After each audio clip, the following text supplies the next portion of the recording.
The champagne was vintage Dom Perignon. The venue was the exclusive Oakhaven estate, but the insult Beatrice Sterling spat at the bride was cheaper than dirt.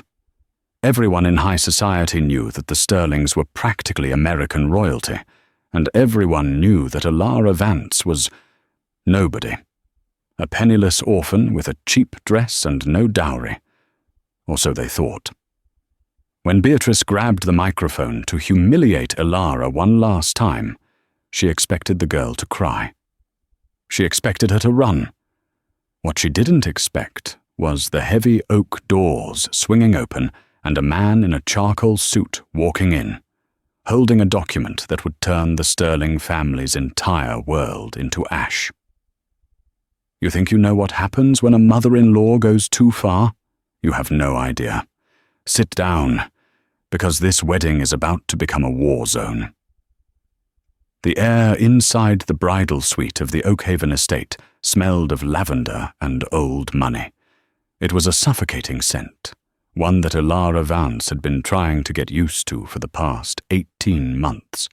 She sat before the vanity, staring at her reflection.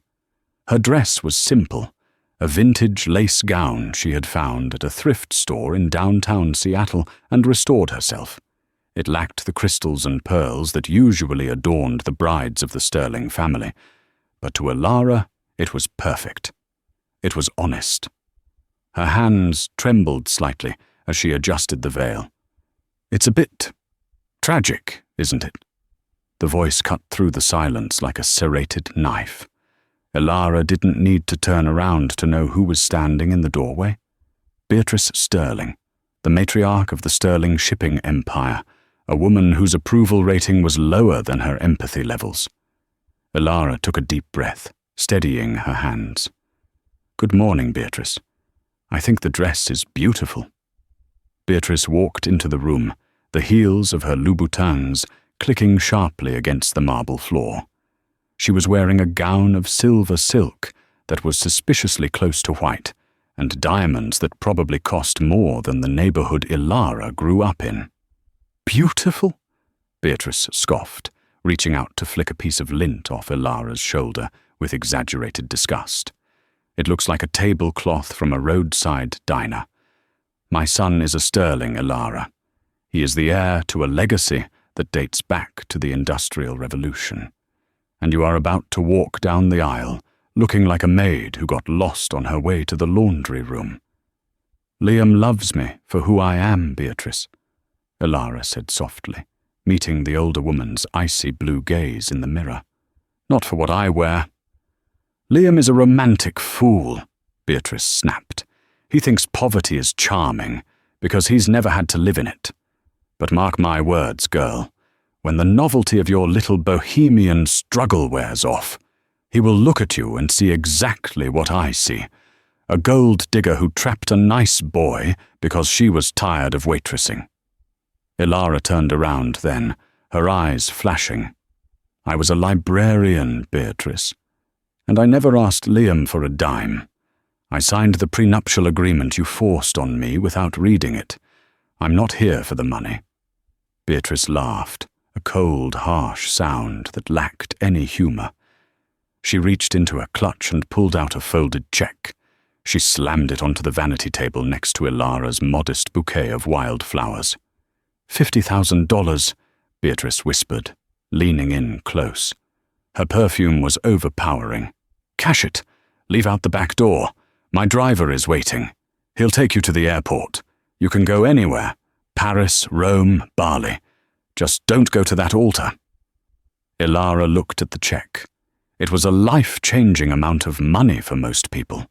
For Beatrice, it was pocket change.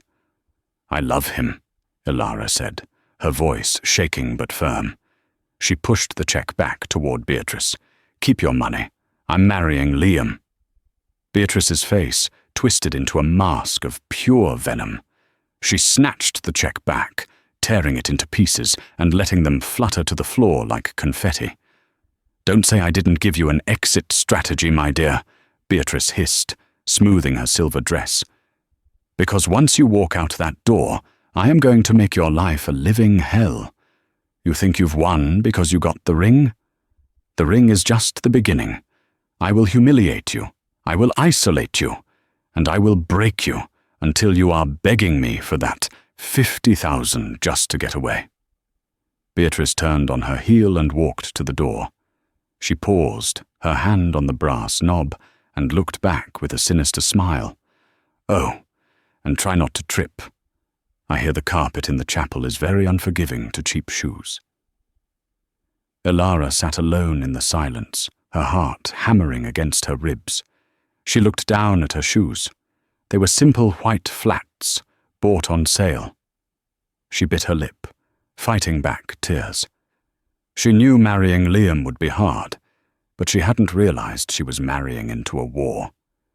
What Beatrice didn't know, what even Liam didn't fully understand yet, was that Elara wasn't just a librarian from Seattle. She had secrets of her own, secrets buried under layers of humility and pain. Secrets that were about to collide with the sterling arrogance in a way Beatrice could never predict. Elara stood up. She wiped a single tear from her cheek. "I won't trip," she whispered to the empty room. The chapel at the Oakhaven estate was a masterpiece of Gothic architecture, transported stone by stone from Europe in the 1920s.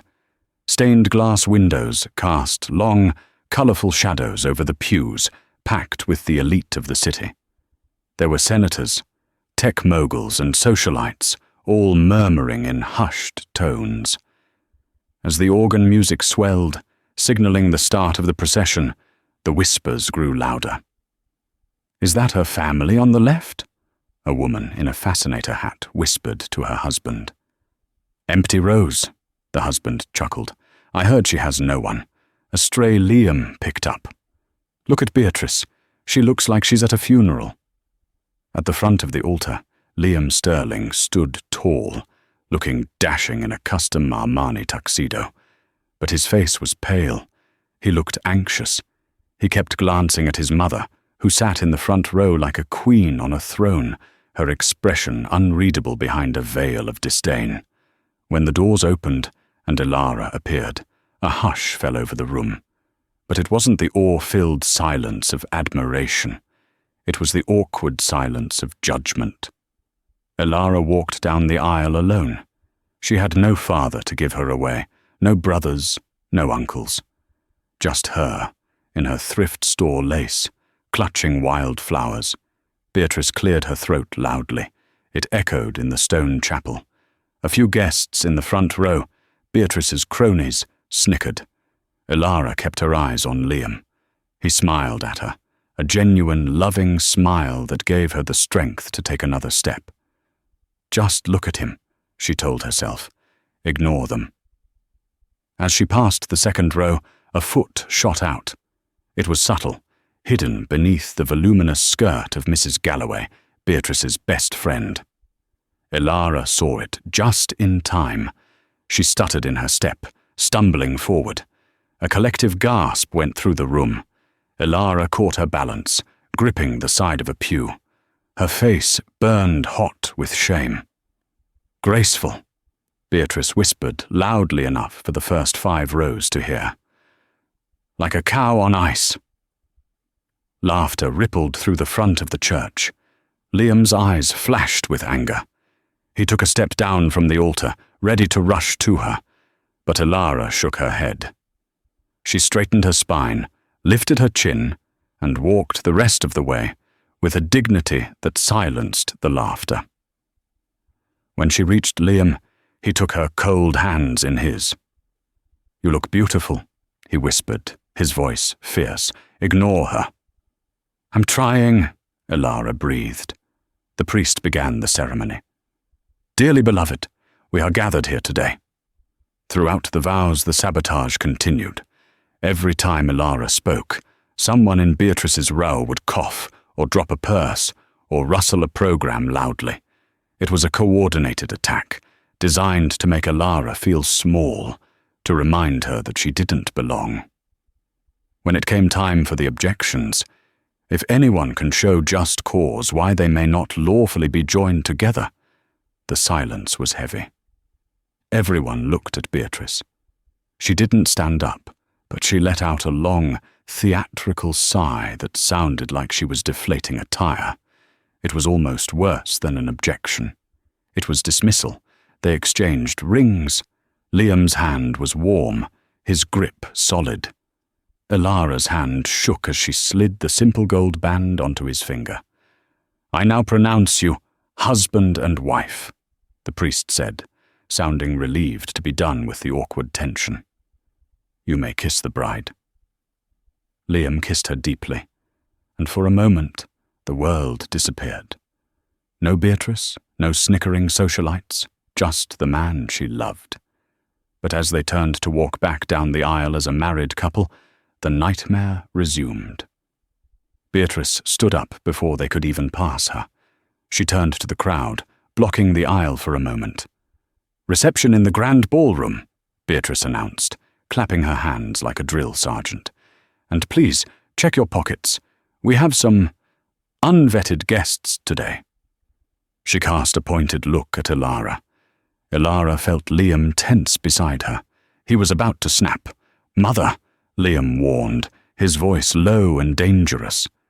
"Just being cautious, darling." Beatrice smiled innocently. "Shall we?" The reception was set to be the main event of Beatrice's cruelty. She had arranged the seating chart to isolate Ilara from anyone friendly. She had changed the menu without asking the bride.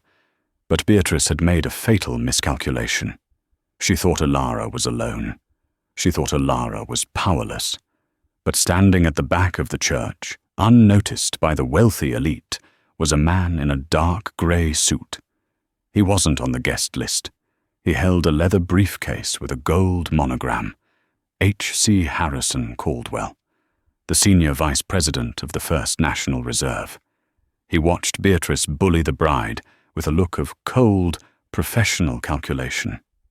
He checked his watch. "Not yet," he muttered to himself. "Let her dig the hole a little deeper." The grand ballroom was a spectacle of excess. Crystal chandeliers the size of small cars hung from the ceiling, and tables were laden with caviar, truffles, and gold-leafed desserts. It was a wedding reception that cost more than Ilara would earn in 10 lifetimes as a librarian, or so Beatrice liked to remind everyone. Ilara sat at the head table, but even that was manipulated. Beatrice had placed herself right next to Liam, physically separating the bride and groom. Ilara was seated next to Uncle Alistair, a man who was deaf in one ear and refused to speak to anyone who didn't own a yacht. The clinking of a spoon against a crystal glass cut through the chatter. The room went silent. Beatrice Sterling stood up at the microphone stand in the center of the dance floor. The spotlight hit her, making her diamonds blaze. She looked like a predator in her natural habitat. "Good evening, everyone," Beatrice purred. Her voice was smooth, cultured, and dripping with poison. "If I could have your attention for the mother of the groom's speech." Liam reached under the table and squeezed Ilara's hand. His palm was sweaty. "If she says one thing," he whispered to Ilara, "I'm taking the mic." "Let her speak," Ilara said, her voice surprisingly calm. "Let everyone see who she really is." Beatrice smiled at the crowd. "You know, when Liam told me he was getting married, I was thrilled. I thought of the great alliances the Sterling family has made over the years, the Rockefellers, the Vanderbilts. And then Liam brought home Ilara." A few awkward chuckles rippled through the room. "Ilara is special," Beatrice continued, pacing the floor. "She's a librarian. Can you imagine? Surrounded by all those books, and yet she never learned the definition of out of your league." The room gasped. This was going off script, even for Beatrice. "Mother, stop," Liam said, standing up. "Sit down, Liam," Beatrice snapped, her mask slipping for a second before she composed herself.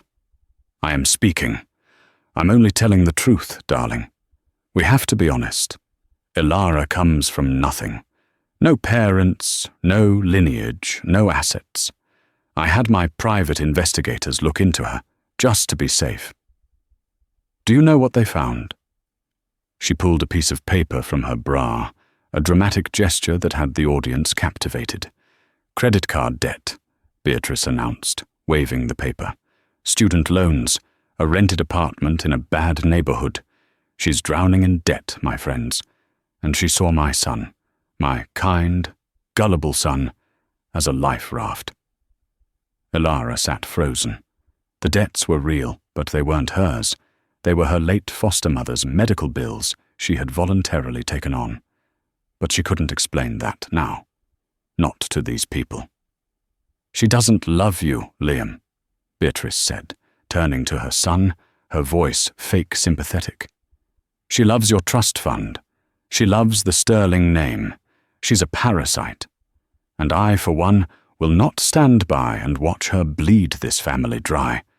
I tried to pay her to leave this morning, $50,000. She refused, not because of love, but because she knew if she married you, she'd get millions. Beatrice turned to Elara, pointing a manicured finger at her face. You are a fraud, Elara Vance. You are a poor, pathetic little climber, and I want you out of my house. Now. The silence in the ballroom was absolute. It was heavy, suffocating. Liam was shaking with rage, about to flip the table. But before he could move, a deep, baritone voice boomed from the back of the room. Is that the current balance of the Sterling family liquidity you are referring to, Mrs. Sterling? Because if we are talking about debt, perhaps we should check your accounts. Every head turned. Walking through the center of the ballroom, pushing past the waiters, was the man in the grey suit. Harrison Caldwell. He walked with the authority of a man who owned the building. Beatrice squinted into the spotlight. Who are you? Security? Get this man out of here.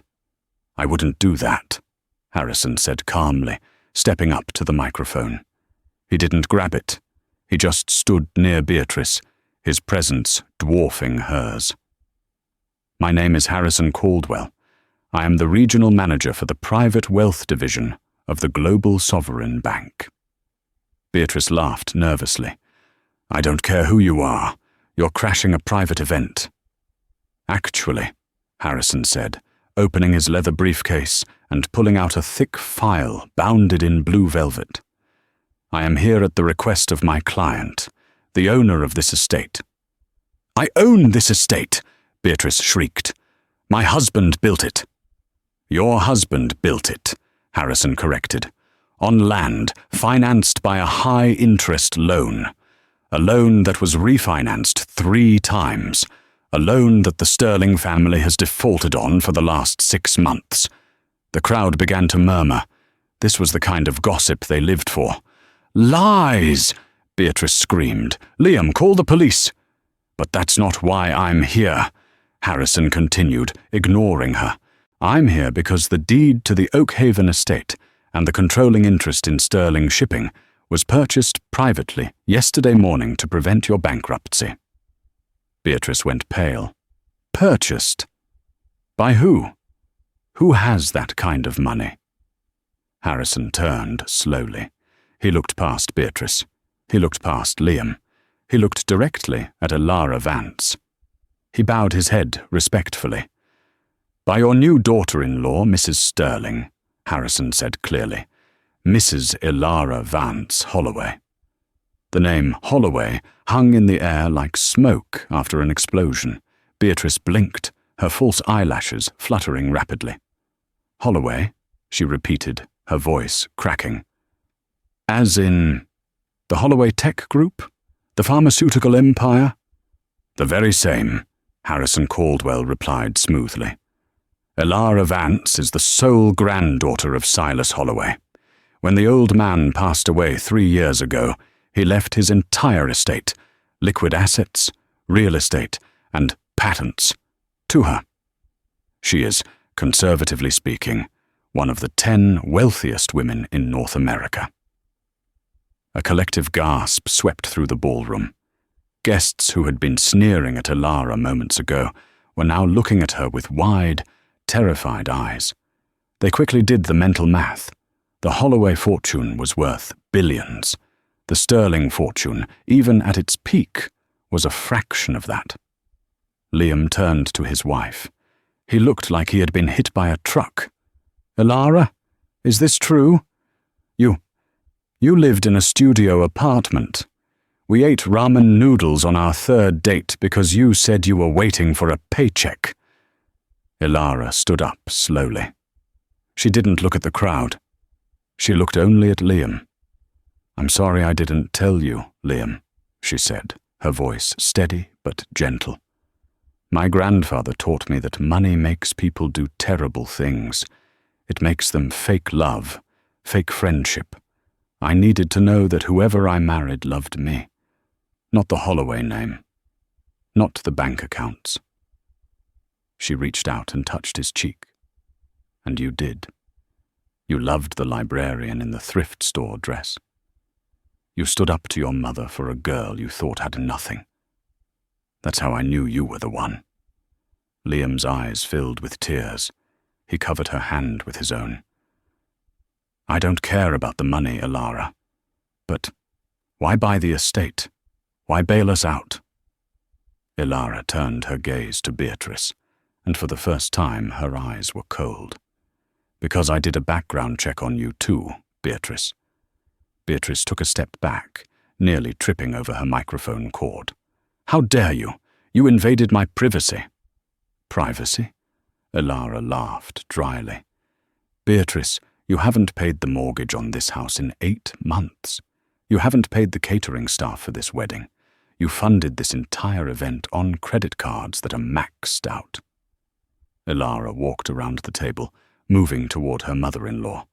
The poor bride now looked like an empress.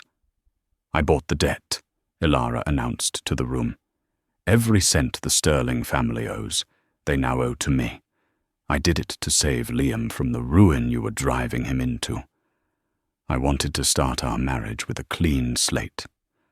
I was going to tell you quietly after the honeymoon. I was going to let you keep your dignity." Ilara stopped 3 feet from Beatrice. "But then you decided to give a speech," Ilara said. "You decided to mock my dress. You decided to tell the world I was a gold digger." Ilara gestured to Harrison. "Harrison, that check Beatrice tried to give me this morning, the $50,000 to leave Liam, would it have cleared?" Harrison checked his tablet, though he clearly already knew the answer. "Negative, Mrs. Holloway. The account associated with Mrs. Sterling's personal checkbook is currently overdrawn by $12,000. If you had tried to cash that check, you would have been arrested for fraud." The room erupted. The whisper network went nuclear. "She's broke? The Sterlings are destitute? And she tried to pay the billionaire bride with a bounced check?" Beatrice looked around wildly. Her social armor was shattering. The people she tried to impress were laughing, not at Ilara, but at her. "This is a mistake," Beatrice screeched. "My bankers made an error. I am Beatrice Sterling. I am the queen of this society." "You are a tenant," Ilara corrected sharply. "In my house." Beatrice's face turned a shade of purple that clashed horribly with her silver dress. "Your house? You wouldn't dare! Liam, tell your wife to stop this nonsense. Throw her out." Liam looked at his mother. For years he had been terrified of her. He had let her dictate his schools, his friends, his life. But seeing her now, exposed, petty, and cruel, something broke inside him. "No," Liam said. Beatrice froze. "Excuse me?" "I said no," Liam said, his voice rising. "You lied to me, Mother. You told me the business was thriving. You told me we were secure. Meanwhile, you were spending money we didn't have on galas and jewelry just to keep up appearances. And you treated the woman I love like garbage because you thought she was poor. Well, guess what? She's rich, and you're the one who's morally bankrupt. I did it for you, Beatrice cried, playing the victim card. I wanted to maintain our status for you. You did it for your ego, Liam spat. Harrison cleared his throat. Mrs. Holloway, he addressed Elara. As the new owner of the Oakhaven estate, you have the right to dictate who remains on the premises. How would you like to proceed? Elara looked at the wedding guests. They were silent, waiting for the verdict. She looked at the staff, the waiters and bartenders whom Beatrice had screamed at earlier that day. They looked hopeful. I don't want to ruin the party, Elara said, smoothing her lace dress. The food is paid for. By me now. The band is paid for. Let everyone eat and drink. She turned to Beatrice. But I have a strict policy about toxic guests, Elara said. Harrison, do we have the paperwork ready? We do. Harrison pulled a document from his briefcase. It was a formal eviction notice. Beatrice, Elara said, her voice calm but booming through the microphone system. You have 1 hour to pack your personal belongings. Not the furniture, not the art. Those belong to the estate, which belongs to me. Just your clothes and your toiletries. You can't be serious, Beatrice whispered. I am very serious, Elara said. You offered me an exit strategy this morning, remember? You told me to leave out the back door. You told me your driver could take me anywhere. Elara smiled, a dangerous, triumphant smile. I'm returning the favor. My driver is waiting out back. He will take you to a motel of your choice. I'd suggest the Motel 6 on the highway. It's very affordable. Liam! Beatrice shrieked, grabbing her son's arm. Don't let her do this. I'm your mother. Liam gently peeled her fingers off his tuxedo jacket. He looked sad, but resolved. You tried to pay my wife to leave me on our wedding day, Mother, Liam said softly. You made your choice. You bet against Elara. And you lost. Beatrice looked at the crowd. No one stepped forward to help her. Mrs. Galloway, her best friend, was busy inspecting her nails, pretending she didn't know Beatrice. Defeated, humiliated and exposed, Beatrice Sterling let out a sob. It wasn't a fake, theatrical sigh this time. It was the sound of a woman who realized her reign was over. She turned and ran. Not walked, ran. Toward the exit, her heels clacking frantically, the sound of her defeat echoing off the marble walls. As the door slammed shut behind her, silence lingered for exactly 3 seconds. Then, the waiter nearest the head table, a young man Beatrice had yelled at for pouring water too slowly, started to clap. Then the band started to clap. Then the guests, realizing which way the wind was blowing, joined in. Soon the entire ballroom was giving Elara Vance Holloway a standing ovation. Elara didn't soak it in. She just turned to Liam. I'm sorry about your mum, she whispered. Don't be, Liam said, pulling her into a hug. I feel like I can finally breathe. But we have a lot to talk about. Specifically, the fact that you own my childhood home. We can talk about it on the honeymoon, Elara smiled. I upgraded our tickets. To first class, Liam asked. To private, Elara winked. But the story wasn't over yet. Beatrice of Sterling was down, but a woman like that doesn't stay down without trying to burn the world with her. As the reception turned into a celebration of freedom, outside in the parking lot, Beatrice was making a phone call to the one person she knew was shady enough to help her get revenge. The neon sign of the Starlight Motel buzzed with a dying flicker, casting a sickly yellow light into room 104. It was a far cry from the Egyptian cotton sheets of the Oakhaven estate. The carpet smelled of stale tobacco and regret.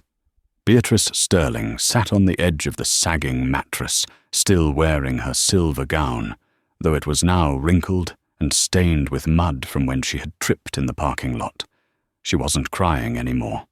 She was vibrating with a cold, manic rage. She held her phone to her ear, her knuckles white. "I don't care what time it is, Marcus," she hissed into the receiver. "I have the story of the decade. The Cinderella billionaire. She's a fraud, a criminal." On the other end was Marcus Vane, a disgraced tabloid journalist who had lost his press pass years ago for hacking celebrities' voicemails. He was exactly the kind of slime Beatrice needed. "You said she's the Holloway heir." Marcus's raspy voice came through. "That's public record now, Beatrice. The bank confirmed it." "How is she a fraud?" "Because," Beatrice lied, her eyes darting around the dingy room, "I found documents before she kicked me out. Documents that prove she forged the will. Silas Holloway was senile. She was his nurse, Marcus. She drugged him and forced him to sign everything over to her. She stole that money from legitimate charities. And I have proof." "You have physical proof?" Marcus asked, his interest piqued. I hid it," Beatrice improvised, "in the wall safe in the master bedroom, the one only I know the combination to. If we can get back in there, I can show you. We can live stream it. We can destroy her before she even cuts the wedding cake." "Breaking and entering?" Marcus chuckled darky. "I like it. I'll pick you up in 20 minutes. Wear something black." Beatrice hung up and looked at herself in the cracked mirror. She didn't have proof. She didn't have anything. But she knew the layout of Oak Haven better than anyone. She knew the servant's entrance in the wine cellar was rarely locked because the latch was broken, something she had refused to pay to fix for years. If she could just get inside, she could plant something. A vial of pills? A forged letter? It didn't matter. She just needed to create a scene big enough to ruin the honeymoon and freeze Ilara's assets. If she couldn't have the money, she would burn the house down with everyone inside. 2 hours later, the Oak Haven estate was quiet. The party had wound down, and the guests had departed, leaving behind a silence that felt heavy with secrets. Beatrice and Marcus crept through the shadows of the rose garden. Marcus was filming with a high-end night vision camera, live streaming to his underground network of gossip blogs. "We are here live," Marcus whispered to his audience, "with Beatrice Sterling, the wrongfully evicted mother. We are about to expose the dark truth behind the new billionaire bride." They reached the cellar doors. Beatrice pulled. It didn't budge. She pulled again, harder, locked. "It's supposed to be broken," she muttered, panic rising in her throat. "Looks like the new owner does maintenance," Marcus sneered. "What now?" "The window." Beatrice pointed to a narrow window near the kitchen. "I can fit."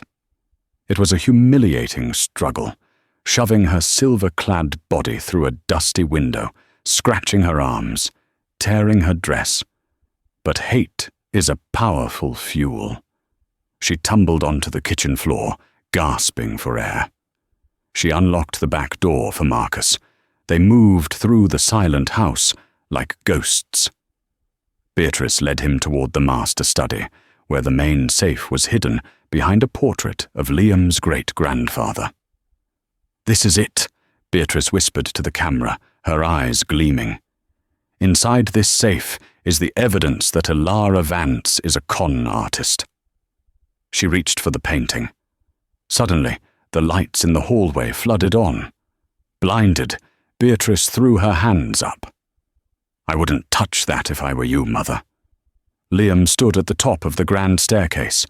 He was still in his tuxedo pants and unbuttoned shirt, looking tired but furious. Beside him stood Ilara, wearing a silk robe, her arms crossed, and behind them stood 4 private security guards, their hands resting on their belts. "Liam!" Beatrice cried, trying to spin the narrative instantly. "Thank God you're awake! This man," she pointed at Marcus, "he forced me to break in. He's crazy. He wants to rob us!" Marcus dropped his camera, his jaw dropping. "What? You crazy witch! You hired me!" "Save it," Ilara said, her voice cutting through the noise. She walked down the stairs, her steps slow and deliberate. "We've been watching you on the security cameras since you entered the garden, Beatrice. The motion sensors sent an alert to my phone 10 minutes ago." "You changed the locks," Beatrice accused, trembling. "I upgraded the entire system," Ilara corrected.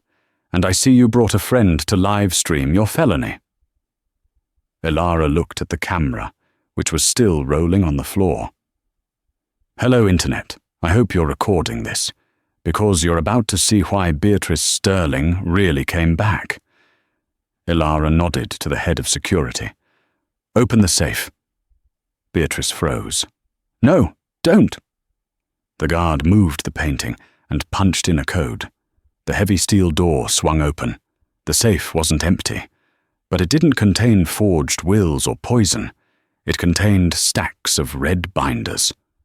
Ilara walked over and pulled one out. She tossed it onto the floor at Beatrice's feet.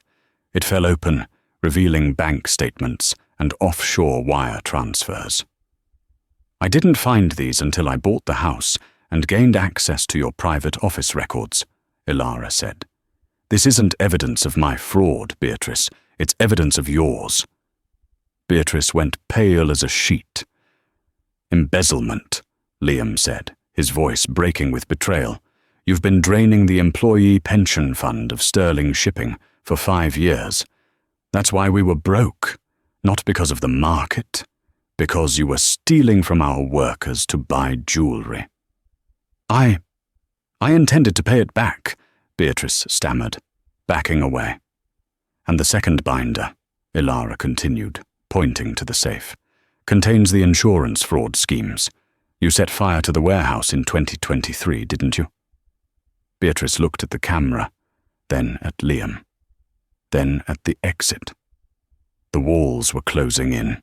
The poor bride she had mocked had not only bailed out the family, but had uncovered the rot at its core. "Police are on their way," Ilara said calmly.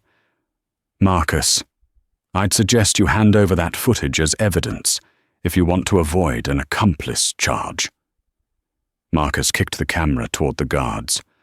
"I was never here." Beatrice fell to her knees. The high society queen, the woman who terrified debutantes and CEOs alike, was reduced to a weeping mess on the floor of the kitchen she used to rule. "Liam," she sobbed, reaching out a hand. "Please, I'm your mother." Liam looked at her. There was no hate in his eyes anymore, just pity, and a finality that hurt more than anger. "You stopped being my mother the moment you tried to sell my happiness for a check," Liam said. He turned his back on her. "Ilara, let's go back to bed." The 6 months following the arrest of Beatrice Sterling were not the quiet victory lap that the tabloids expected. They were a siege. Beatrice, even from the confines of house arrest, a privilege her high-priced lawyer, Miles Gentry, had barely scraped together, waged a media war that was nothing short of scorched earth.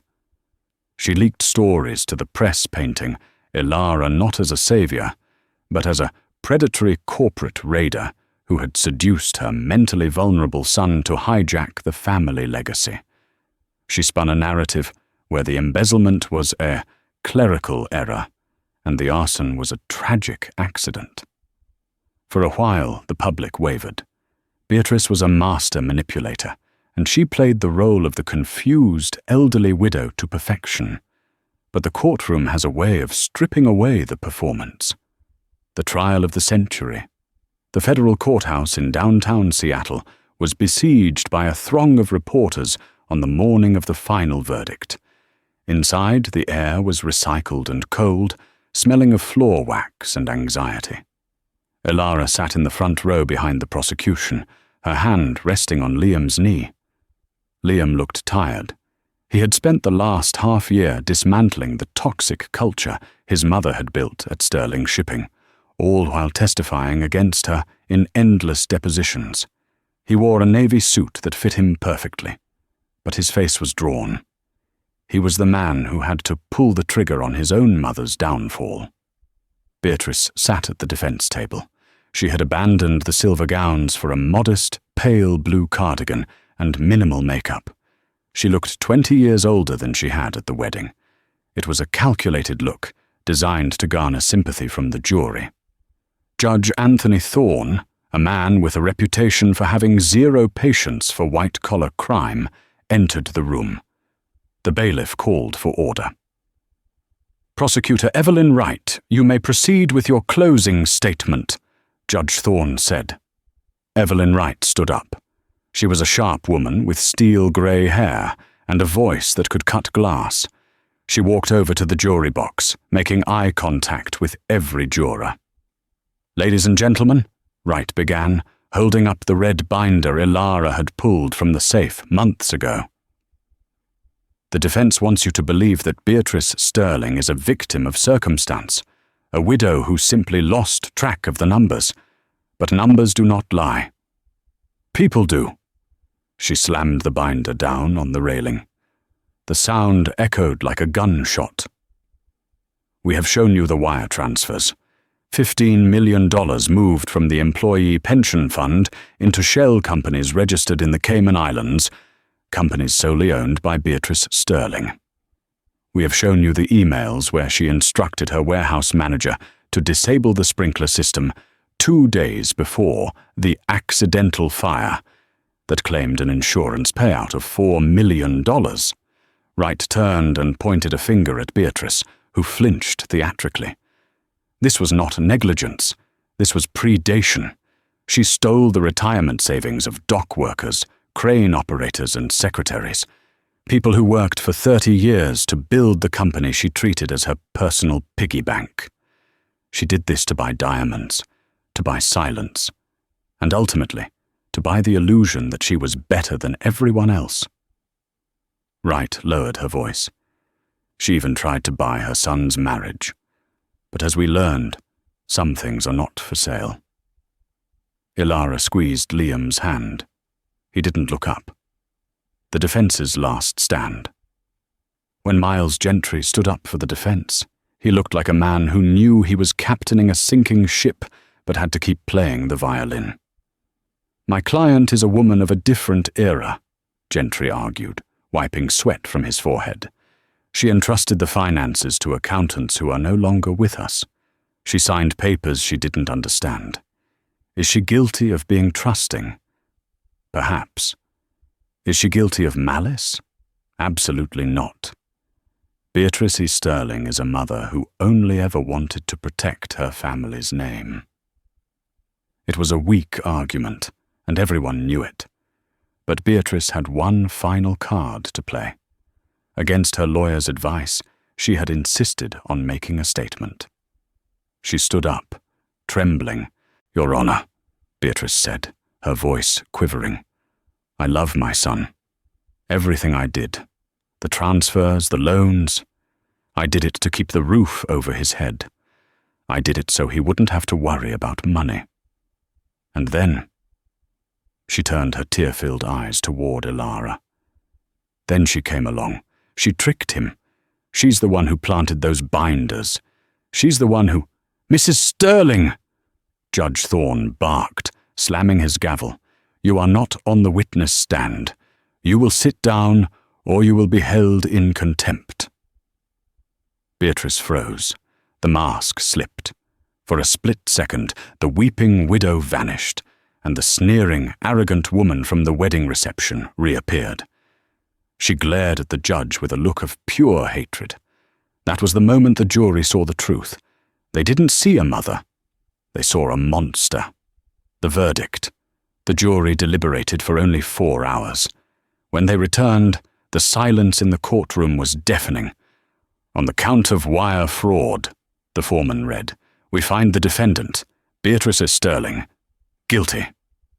Ilara felt Liam's body stiffen. "On the count of embezzlement," guilty. On the count of insurance fraud, guilty. On the count of conspiracy to commit arson, guilty. Beatrice didn't scream. She simply deflated. It was as if the air that kept her upright, the hot air of her own ego, had finally rushed out. She slumped into her chair, staring at the table. Judge Thorne looked over his spectacles. Beatrice Sterling, you have lived a life of extraordinary privilege, funded by the suffering of others. You have shown no remorse, only a desperate desire to maintain your status. I am sentencing you to 12 years in a federal correctional facility, followed by 5 years of supervised probation. You are also ordered to pay restitution of $18 million to the victims. The gavel banged. It was over. 2 marshals moved in. They didn't handle her gently. They pulled Beatrice's hands behind her back. The clink of the handcuffs was the loudest sound in the room. As they led her past the gallery, Beatrice stopped. She looked at Liam. "Liam," she whispered, "call Miles. Tell him to appeal." Liam stood up. He looked at his mother, really looked at her, for the first time in his life, without fear. "Miles is fired, Mother," Liam said softly. "And I'm not calling anyone. You're on your own." Beatrice gasped. "I gave you life. And then you tried to sell it," Liam replied. "Goodbye, Mother." He turned his back. Beatrice started to scream then, a high, thin wail of despair as the marshals dragged her through the side doors. The prison visit 3 months later. The Federal Correctional Institution in Dublin, California, was a stark contrast to the Oakhaven estate. It was grey, sterile, and smelled of industrial cleaner. Ilara sat on the metal stool in the visitation room. She smoothed the skirt of her maternity dress. She was 5 months pregnant now, and the baby bump was undeniable. On the other side of the thick glass sat Beatrice. The change was shocking. Beatrice's hair had gone completely white. Her skin was sallow, deprived of expensive creams and spa treatments. She wore a shapeless khaki jumpsuit with a number stenciled on the pocket. She picked up the phone. Ilara picked up hers. "You came to gloat," Beatrice said. Her voice was raspy. "Is that it? You wanted to see the Queen in her cage?" "No," Ilara said calmly. "I came to bring you this." She held up a photo against the glass. It was a picture of the Oakhaven estate. But it looked different. There were children playing on the lawn. There were tents set up for a summer fair. The sign on the gate read, "The Vance Sterling Center for Foster Care and Family Support." Beatrice squinted at it. "You turned my home into an orphanage?" "Not an orphanage," Ilara corrected. "A community center. We host summer camps for foster kids. We teach financial literacy classes in the ballroom where you used to hold galas. The wine cellar is now a food pantry." Beatrice's face twisted in disgust. "You desecrated it. You filled it with riffraff." "I filled it with love," Ilara said. "And life. Something that house never had when you were there." Ilara put the photo down. "I also came to tell you that the restitution has been paid. I liquidated the remaining assets of the shipping company's old board, your friends, and covered the pension fund. The workers have their money back." "You fool," Beatrice sneered. "You could have kept that money. You could have been the richest woman in the state." "I am the richest woman in the state," Ilara said, a small smile playing on her lips.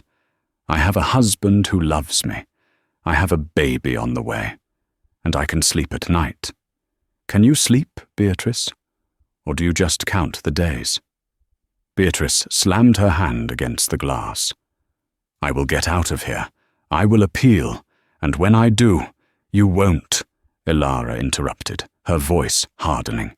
"Because if you try to contact Liam, or me, or our child, ever again, I won't use lawyers. I will use my grandfather's connections to ensure you are transferred to a facility where the heating doesn't work and the food is inedible. Do not test me, Beatrice. I beat you when I was a poor librarian. Imagine what I can do now." Beatrice stared at her. For the first time, she saw the steel spine beneath Ilara's gentle exterior. She realized, finally, that she hadn't just lost a game. She had lost the war against a superior opponent. Beatrice hung up the phone without a word. She stood up and walked back toward the guard, her shoulders slumped, a defeated woman returning to her cell. Ilara watched her go. She felt a weight lift off her chest, the final ghost of the past, evaporating. The new legacy. The sun was setting over the Oakhaven estate, now the Vance Sterling Center. The golden light washed over the stone walls, making them look warm and inviting rather than imposing. Liam was standing on the terrace, looking out over the garden. The roses Beatrice had prized so highly were gone, replaced by a vegetable garden that the foster kids tended to. Ilara walked up behind him and wrapped her arms around his waist. "Did you see her?" Liam asked quietly. "I did," Ilara said. "Is she?" "She's exactly who she always was," Ilara said. "She hasn't changed." "But we have." Liam turned around and rested his hands on Ilara's stomach. "I was terrified, you know, that I had her blood in me, that maybe I would turn out like her." "You're nothing like her," Ilara said fiercely. "She loved things. You love people. That's the difference." A car pulled up the long driveway. It was Harrison Caldwell, the bank manager who had helped start it all. He stepped out, holding a bottle of champagne and a folder. "Celebration time?" Harrison called out, smiling. "What's the occasion?" Liam asked. Harrison walked up the steps. "The quarterly reports for the shipping co-op are in. Since you transferred ownership to the employees and implemented the profit-sharing model, productivity is up 40%. The company is profitable for the first time in a decade." Liam laughed, a sound of pure relief. "So, doing the right thing actually pays off?" "Compounding interest, my friend," Harrison winked. "Karma has a way of paying dividends." Ilara took the champagne flute Harrison offered, filled with sparkling cider for her, and raised it to the sunset. "To new beginnings," she said. "To the end of the drama," Liam added, clinking his glass against hers. They stood there as the stars began to come out, the same stars that had watched over the estate for 100 years. But the darkness that had plagued the Sterling family was gone. The house was no longer a monument to greed. It was a beacon of hope. Ilara Vance, the girl with the thrift store dress and the secret fortune, had done more than just marry the prince. She had saved the kingdom from itself. And as she felt the baby kick for the first time, she knew one thing for certain. This child would never know the coldness of a Sterling upbringing. They would only know the warmth of a Holloway heart. The nightmare was over. The real story, their story, was just beginning. And that is the incredible story of how Ilara Vance turned the tables on the ultimate toxic mother-in-law. Beatrice Sterling thought that power came from a bank account and a designer dress, but she learned the hard way that true power comes from integrity and having a really good security system. It's a reminder to all of us, never look down on someone because of what they wear or where they come from. The person you mock today might be the one holding the keys to your future tomorrow. What would you have done if you were in Ilara's shoes? Would you have evicted Beatrice, or would you have tried to make peace? Let me know in the comments below. I read every single one. If you enjoyed this story of karma and justice, please hit that like button. It really helps the channel grow. And don't forget to subscribe and ring the notification bell so you never miss a new story. Thanks for watching, and I'll see you in the next video.